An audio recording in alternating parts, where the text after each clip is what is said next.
All aboard! Today we're reviewing Rail Raiders Infinite from Ninja Division and Soda Pop Miniatures.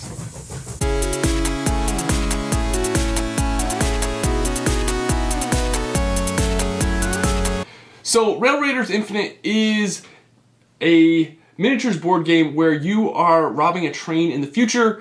You are battling Lawbots, they're robotic, and you are trying to get as much loot as you can before the train comes to a stop. Let's give you an overview of what the game is like, and then we'll give you our final thoughts. Alright, so this is the basic setup for Rail Raiders Infinite. The way you start out is you set up your train, which has the caboose and the locomotive, and then you have, for a 2-player game, you have 4 cars in the middle. For a 3-player game, you have 5. For a 4-player game, you have 6 cars, and they're all face down. You shuffle them up and you just kind of put 4 in the middle there, or however many for the players that you have. You set up your high noon deck, and your high noon deck is like the timer for the game. It determines when the locomotive gets to where it's supposed to be. Once this is done, the game is over, and the players count up how much loot they have, and then the person with the most loot wins. The players also pick a character or a robber. In this case, player 1 has the kid, player 2 has Josie Oakley. They both have some sort of ability. So you get those robber cards plus a hand rank card. The hand rank card also has some notes on the back regarding Lawbots. So every player can start out on the caboose. Anytime you start your turn on the caboose, you can choose not to draw a high noon card, and you can put a token, a loot token, on the front car from the locomotive on the train if you want to kind of give more incentive to pull players, up towards the train. Or you can try to start in the train somewhere along there. You just have to roll the appropriate rank in order to start a little bit higher on the train, but if you fail to do so, you start off of the train, and it kind of wastes a move for you. Every player has 3 actions that they can take. You can take any action twice, but you can't take the same action 3 times. You can either loot, you can have a showdown, or you can move. So in this case, what we'll do is I'll just give you a little kind of snippet of how the game kind of works. So there are 3 types of bad guys in this game. There are deputies, sheriffs, and marshals. If you have a sheriff with your squad in a car, then you get 1 reroll for the bad guys. If you have a marshal in with your pool, then you've got a 2nd reroll. So it kind of makes them harder to defeat. Let me just give you an example of how a turn kind of works. Let's just say that the first player's turn is the kid. He's going to start out. He's not going to try to advance up on the train to start out with. He's going to start on the caboose. He says when you start here, you can just kind of read the little ability up here. When you start here, you do not have to draw a high noon card, and you may add a loot token to the car that is adjacent to the locomotive, even if it is face down. So I'm going to do that. I'm going to start out my turn there. I'm going to add a loot token right there. My first action is going to be to move, and whenever you move into a face down car, you flip it over like that. So that is 1 action. It shows me here that it says this shows me how many long arm of the law cards to draw, and how many loot tokens to put on this car. So there's 3. So we're going to put 3 loot tokens right there. Sleeper, it says when this card is turned face up, put 1 loot token on the car adjacent to this one towards the locomotive. So that would be this car right here. We're going to put a loot token right on that one. So now we draw 2 long arm of the law cards. It says reinforcement, put 2 deputies on the car. We're going to put 2 deputies right here. And then we're going to draw another one. It says lucky, put 1 deputy on the car. Grit Lawbots on this car may reroll up to 2 dice in fights. So we're going to put another deputy right there, and we're also going to put this grit card right there, so then we know that they get a reroll. That's a one-time use, so once they reroll up to 2 dice, it just kind of goes away in the next fight. So that was my first action. My second action, I can either fight or I can move. I can't loot because there are Lawbots on this card. Basically, the car has to be free of any kind of Lawbots in order for me to loot it. So let's just say we're gonna fight this, fight these Lawbots. So in that case, you would roll your 5 dice, and you would try to make the best hand that you can. So in this case, I have a pair of kings, and then player 2 would roll for the Lawbots. So they would roll. And they have a pair of, they have 3 jacks. So their 3 jacks would, oh, and then they also get to reroll, so let's reroll these 2. So it's still ace and a king. This goes away because they rerolled the 2 dice. They beat my 2 kings. Oh, I'm sorry, but wait a minute. I forgot that I had, the king has an ability where I may reroll 1 die in showdowns. So let's just reroll this 9. Yeah, no, didn't get it. Didn't help. So in that case, I would lose the showdown with the Lawbots. I would then get pushed to an adjacent car of player 2's choice, since they were rolling for the Lawbots. So more than likely, they're just going to push me back. So that was my second action, was the showdown. My third action can be just to move back up if I want. And now it is player 2's turn. They are going to start in the caboose right there, and they've decided they are going to draw a High Noon card. And basically you draw one, and it says, this is a robbery. Look at 1 additional loot card for the first loot token you score this turn. So we're going to just leave that right there, so it's a reminder. If we loot this turn, then it will come into play. For the first action, she is going to come up, and then she is going to start a showdown. Now, since there is another robber in this car with the showdown, player 1 can actually decide to join the showdown if they want, and the loser has to give the winner a $1 coin if they have them, and they get pushed back to a car of the winner's choosing. So let's just say, for instance, in this situation, that this player 2 wanted to start a showdown.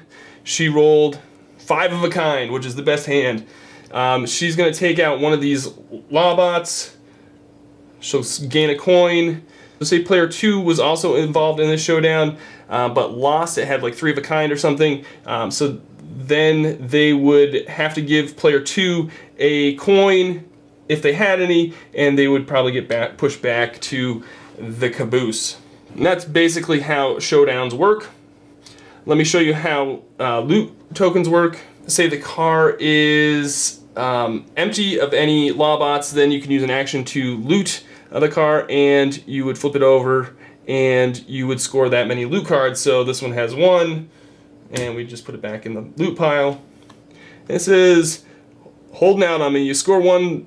If you won a fight this turn before searching, score an additional $1. At the start of every turn, you're going to draw a High Noon card, and then once this High Noon card is all run out, that is when the game ends. You're going to come up and you're going to flip over cars, loot them, shoot the Lawbots, and then the person with the most loot, once the train gets to its destination, is the winner. So let's give you our final thoughts.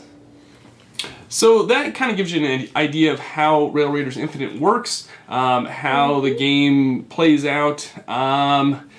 Let's get our final thoughts. Sydney, do you want to go first, or would you like me to go first? You can go first. All right. So let me tell you that I am usually a fan of Soda Pop Miniatures and Ninja Division. I like their aesthetic for their games.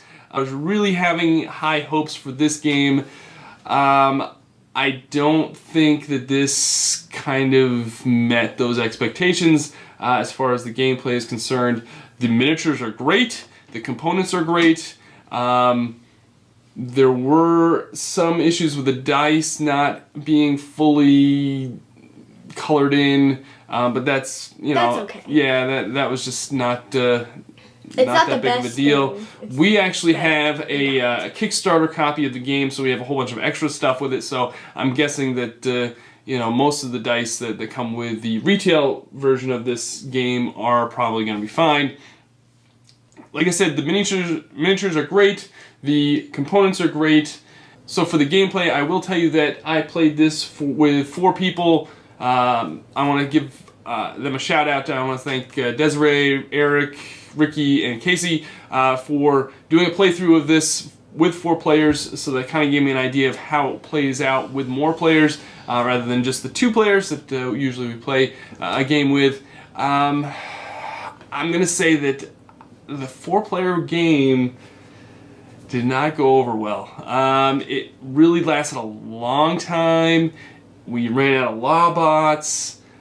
It really didn't win the folks over that played it, which is unfortunate because I was really hoping that they were going to enjoy it. I've demoed other games and playtested other games the previous years at this convention, especially with Ricky and Casey, and I was really excited to get this in front of them and show them this game.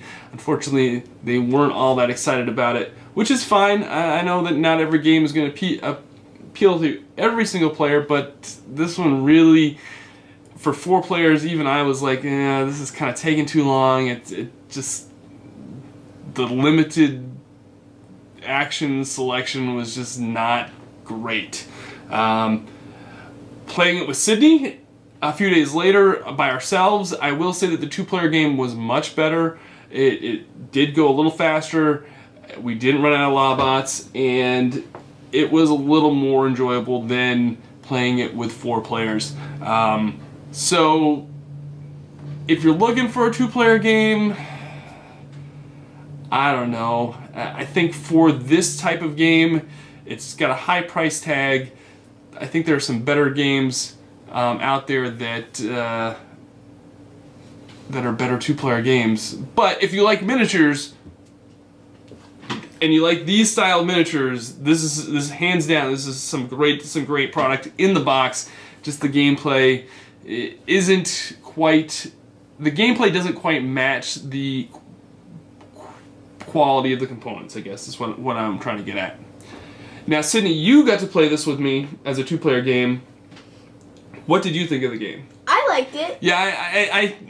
Yeah, which surprised me a little bit. What did you really like about the game? You thought it was easy to pick up, right? Thought it was easy to play. I just liked it. You just liked it? Do you think that if you played it with some of your friends, they would enjoy it as well? It depends on who I'm playing with. Yeah. I feel like some people I know wouldn't really like it as much. Right. But then some other people would like it a lot more. Okay. Now, the way that the dice mechanics work with you rolling, trying to get a better, quote-unquote poker hand, that was a little confusing for you, right? Like, trying to figure out what kind of hand you had, like what rank you had, like an ace. Yeah, that was a little bit confusing, but once I sort of once the reference card helped a little bit. Right. So you've played Yahtzee before, so yeah. it was kind of similar to that. So once I sort of got used to it a little bit more, it was easier to figure out what I had. Right. Okay. I don't really know what demographic it kind of fits in. I guess maybe you're 11, 12. Those type of kids might enjoy this game. It seems to play a little bit better with 2-player than it does with 4-player. 4-player just seemed to last really, really a long time. What about 3-player? Yeah, probably a 3-player would probably. We didn't play it with a 3-player, but I'm thinking a 3-player would be a little bit better than a 4-player. Yeah, I'm gonna say if you're into this type of genre of game, check it out. If you're looking for something that is, what's the word I'm looking for? If you're looking for a really deep strategy game, this is not it. This is just kind of fun, Just kind of go forward, fight the Lawbots, get to the front of the train, grab. Yeah, try to grab as much loot as possible, and That's- you're kind of, there's a little bit of... Destroy all Lawbots in the way of getting your treasure. Yeah, trying to kind of stick it to the other players too a little bit. For what it is, it's not a horrible game, but it's probably not one of our top tier games that we have in our collection. I like it. I know, and that's fine. I'm glad that you do. I'm glad that we have a game that you enjoy. So that's going to be our review for Rail Raiders Infinite. I hope you enjoyed it. If you like this video, please give us a thumbs up. If you haven't subscribed to the channel, please consider subscribing. And that's going to do it for us here at Victory Condition Gaming. My name is Doug.